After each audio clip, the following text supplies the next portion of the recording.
Bonjour à tous, voilà, je voulais vous montrer quelques techniques de paillage rapide. Alors je rappelle rapidement au passage que le paillage est fait d'une part pour protéger le sol, permettre qu'il reste bien humide et au passage alimente aussi le sol, parce que vous verrez effectivement que la terre mange régulièrement ce qu'on lui propose. Donc c'est plutôt intéressant.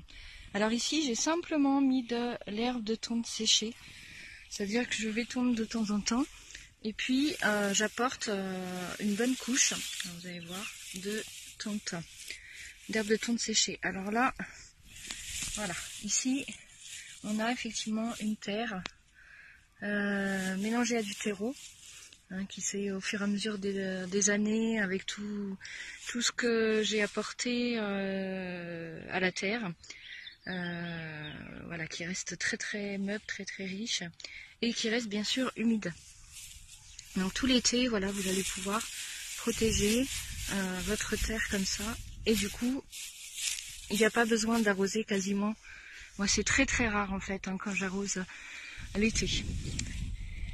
Alors voilà pour cette sorte de paillage. Voilà pour une autre sorte de paillage. Donc à ce moment-là, j'utilise le broyeur que vous pouvez retrouver dans une vidéo, dans la liste des vidéos. Donc pour broyer toutes les branches mortes, tout ce que je récupère, parce que je récupère aussi chez les gens, en tout cas de la famille, des proches qui veulent jeter. Moi ça m'intéresse toujours effectivement, et voilà, je transforme en un broyat, ce qu'on appelle. C'est du bois ramifié, en fait. Et puis là pareil, si on creuse, hop, il y a une bonne couche, voilà, ici on retrouve la terre.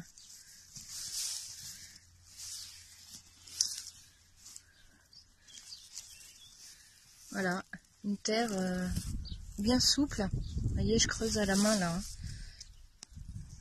Ici, voilà. Vous voyez un petit peu cette souplesse de sol. C'est assez impressionnant et ça reste tout le temps souple en fait. Et alors là c'est frais, c'est moins humide que l'autre avec l'herbe de tonte. C'est moins efficace je trouve, mais ça reste quand même pas mal du tout. Voilà, vous pouvez faire pareil avec des feuilles. Il y a une année, là j'ai pas l'exemple, j'avais utilisé une bonne couche de feuilles mortes aussi que j'avais récupérées à l'automne. Voilà, et en fait le principe c'est de reconstruire un sol de forêt.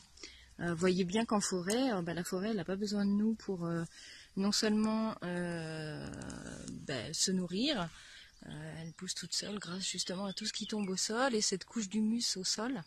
Il n'y a pas besoin d'être arrosé parce que ça garde effectivement l'humidité. Donc vraiment l'objectif final c'est ça, c'est de recréer un sol de forêt. Voilà pour ces petits conseils de paillage. Si vous souhaitez avoir d'autres informations, d'autres thèmes de vidéos, n'hésitez pas à me le dire. Je me ferai un plaisir. Et puis voilà, si vous avez aimé cette vidéo, pensez à liker, ça fait toujours plaisir, un petit pouce bleu. Ou à vous abonner à ma chaîne pour recevoir les prochaines vidéos, être informé de mes prochaines vidéos. Voilà, je vous dis à bientôt, merci.